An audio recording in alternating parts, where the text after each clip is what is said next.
So COVID-19 found many entrepreneurs seated squarely in their comfort zone. Now, I know that might not be applicable to all of you. Some of you might be laughing and thinking, I was not in my comfort zone before this started.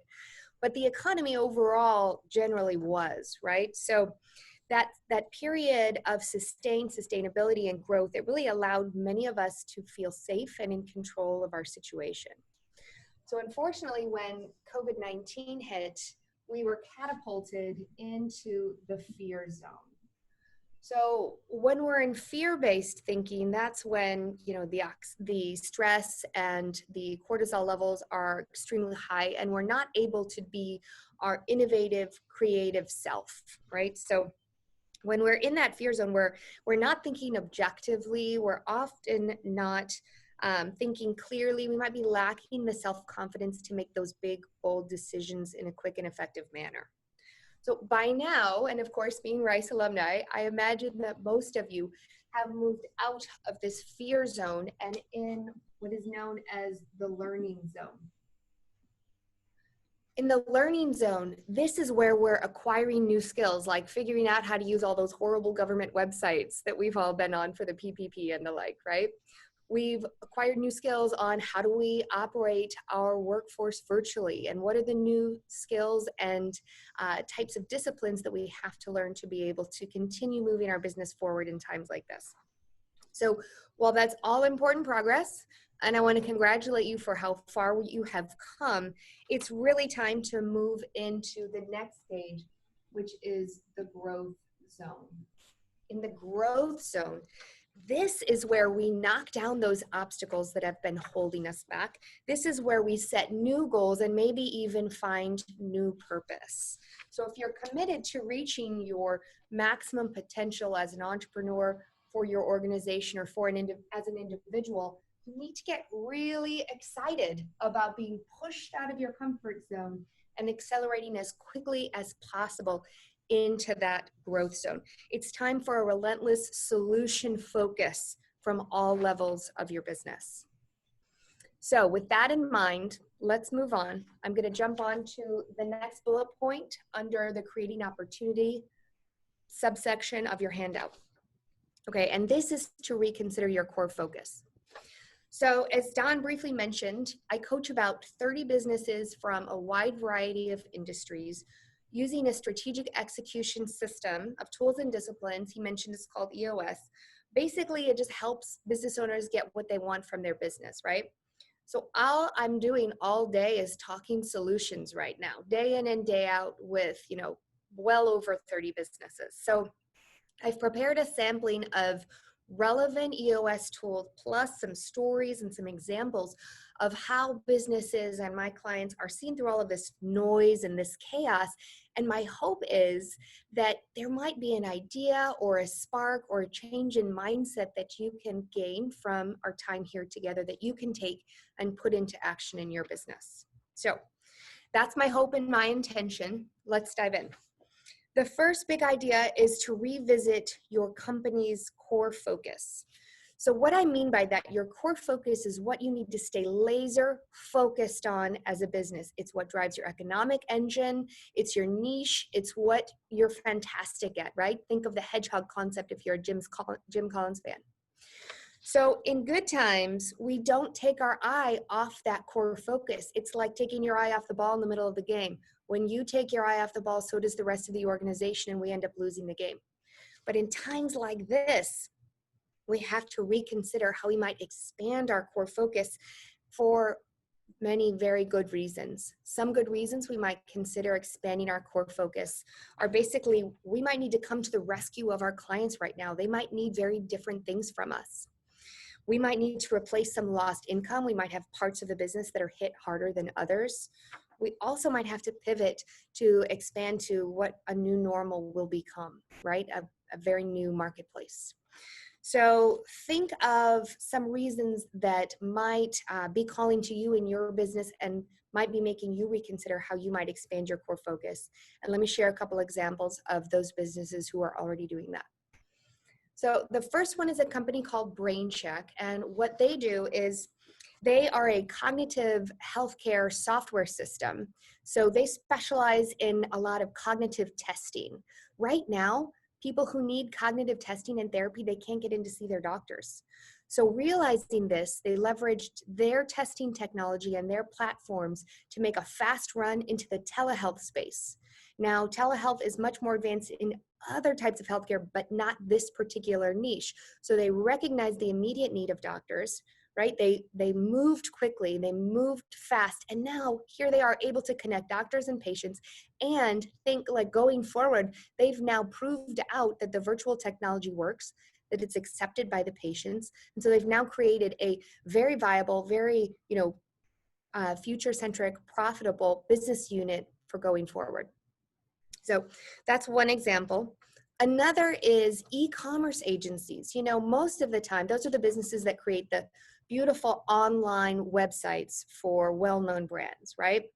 But right now, e-commerce is faced with this challenge that you have restaurants, you have small independent retailers who have never had an online portal, they've never had an online storefront, and they desperately need one, or they could literally lose their business, they're losing jobs, etc.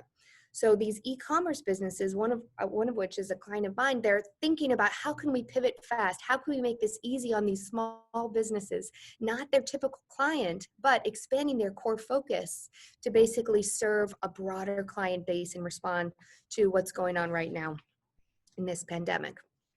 All right, next bullet point, moving on, is how do we experiment with adjacent opportunities? So this is an opportunity for us to think if there has been an area of our business we've always kind of flirted with, a close cousin maybe to what we're doing now, related to or an extension, maybe now is the time to launch that. Now could be the time to experiment. For example, the company Corporate Care, what they do is they're in restoration of furniture, fabrics, and finishes for, the top Fortune 500 businesses. Think Google, Apple, and their beautiful headquarters, right? Well, they have had a disaster recovery arm, haven't put a lot of time and energy into it, but thankfully they'd invested in their technology. And when this hit, what they could do is they could ramp up their disaster recovery arm of the business to get into sanitization and remediation of workplaces after COVID, after someone has been sick in a workplace and they want to get everyone back in at some point, right? So it's a perfect example because what they're doing is they're coming to the rescue of their long-term clients in their moment of need. They're able to get in front of new clients that they couldn't get the foot in the door in before and offer not just this, but all of their services. And of course, they're able to replace a decline in revenues on the more traditional side of the business with this new growth potential. So that's experimenting with adjacent opportunities. Ask yourself, what's adjacent to what I'm doing now? Is this an opportunity to test, to experiment, to try something new, to launch? All right, moving on, let's talk about adding value in new ways. So with everything upside down, it's time to get creative and it's time to consider how we add value to our clients. Couple great examples come from businesses that only generate revenue when they're bringing people together in the same space. So, of course, our own Rice owned with Craig Sicanti, Pino's Palette, and Houston Sports and Social Club, two businesses that are only making money if they're bringing people together, had to get real creative real fast. So they're doing things like hosting virtual trivia nights, virtual painting classes, recognizing that part of the value that they provide is bringing people together, creating those bonds, fostering relationships. So how do we now do that in a new way so that we can do that from home, so that we can keep our clients connected? And these actions, what they're demonstrating to our clients, they're showing the value we provide, they're showing we care, they're keeping us top of mind with our clients, and they're going to put us in a stronger position post-COVID to gain clients and potentially gain market share. So if you're wondering where to start by asking questions. Call your clients, talk to your employees, your partners, your vendors, ask them what challenges they're facing. This is a great opportunity to then get all those challenges, take it back to your organization, and really crowdsource at all levels of your organization. bringing people together to help brainstorm, what can we do? How can we add value? How can we come to the rescue of our clients right now, even if it's in a really different, creative, innovative, or out of the box type way that we would never have considered in any other time. So just keep in mind, our actions and the resiliency we show now, they'll be remembered long after this crisis. Okay, so let's keep moving. Let's talk now about workloads. A lot of companies are experiencing a shift in workloads where some parts of the business are sitting around twiddling their thumbs right now. So this is a huge opportunity we don't want to let go to waste. Ask yourself, how can we put their brain power, their ideas, their innovation to use? If there's been a project lingering on your list that you've wanted to get done for a while, maybe this is your opportunity. So think of things like, could we be creating video training modules? Could we be redesigning the onboarding process so that when we get back to hiring new employees, we'll be able to bring them up to speed faster, saving money? Could we be launching a new CRM or new tech tools and actually take the time to really learn it and do it well right now? Could we be creating useful processes or flowcharts? Could we be reaching out to past clients? Maybe this is a time where we could launch some marketing efforts that are very people intensive that we've always meant to get to, but we never got around to before. So look at your project list, think about what we could tackle now that would put us in a better position on the other side of this, and get creative with how we are using our people. I think you'll find your employees are happy to be kept busy. They're happy to be part of the solution. So don't be shy about asking, and ask them what their ideas might be too. They might have a completely different perspective and come up with some fantastic ideas. All right, so there we go. So that is a little bit more on how we want to think through creating opportunity. I want to end with a challenge to you to think big. It's important right now to not be playing small ball. In times like this, I want you to clean slate and think, is this an opportunity to do things like maybe upgrade your human talent? Take a look at your people. Do you have the right people in the right seats? Unemployment just went from an all-time low to an all-time high.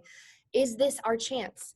Is this our chance, with valuations of businesses coming down and with asset prices potentially coming down, at least in the short term? Is this our chance to buy a business we've always had our eye on, or acquire a fixed asset we've wanted to purchase but was maybe just outside of our reach, and now it's much more affordable? Maybe this is the time to buy the building that your business is located in. Okay, so there's going to be a lot of bankruptcies, a lot of shifting, a lot of commotion in the marketplace. So keep your eyes open. It's not just a chance to pivot the business model. It's a chance to launch something new. It's a chance to partner with other vendors or other businesses in a creative way. People are going to be open-minded, more so in times like this than any other time. Is it a time to do more for our clients, to really create raving fans? Is it a time to emerge as a thought leader in your industry? Can you be out there? Can you be speaking? Can you be part of the recovery efforts? And then positioning yourself in that role is going to serve you later, plant some seeds for the future. Maybe, and I hope, it's a time to strengthen your employee engagement and your team health. Right now, people need a strong leader. They're willing to come together. This is such an opportunity. We don't want to let a good crisis go to waste, if you will. So in his book, The Obstacle is the Way by Ryan Holiday, great book, by the way, if I've got any Ryan Holiday fans out there, he reminds us that fires consume anything you throw at them, and they use them as fuel for growth. So my challenge to you is to consider how we can use this crisis, face these obstacles, and use them as fuel for growth. Wonderful acronym, obstacles make me stronger. So think about it this way. We don't go to the gym to lift styrofoam weights. We go to the gym to see if we can lift more weight, to do more reps. We go to the gym to get stronger. Okay, this is an opportunity to put all of that training to use. So when you're feeling frustrated, remind yourself, obstacles can only make you stronger. And think about this, many businesses are going to come out of this with this post-traumatic stress, if you will. My challenge to you is that we don't accept that and we come out of this experiencing post-traumatic growth. I'm not saying it's easy. I'm not saying it's simple for each and every business. Every situation is unique, but ask yourself, how can we come out of this with post-traumatic growth? Look at our challenges in a new mindset. Look at our challenges as desirable difficulties and find ways to flip them around into fuel for growth.